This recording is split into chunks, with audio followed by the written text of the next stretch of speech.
Hello everyone, welcome back into this channel, and in this video I would like to show you the way how to check your watch history on a TikTok application.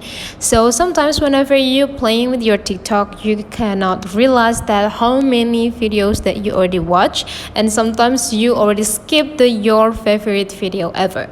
And now you can bring back the memories. You can also recalling the video that you already skipped that you love, so by checking the watch history. To check the watch history it's so easy. So you just need to take a look on this bottom side here. There will be several sections, and you just need to jump into your profile sections right away.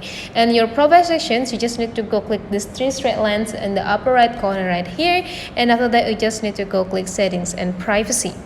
And the setting is privacy, you just need to go focus on the content and display, and you just need to jump right away on the content. I'm not, my bad, on the activity center, and then you just need to go click it. And there will be several options here. One of them is watch history. So to check the watch history or the video that you already watched before is by clicking this way. And here is the video that you just watch, and you just need to looking for the video that you want to find. So that's the way how to check the watch history on a TikTok. Hopefully this tutorial today is useful for you. So don't forget to leave some comment, like and subscribe into this channel, and I'll see you for the next tutorial.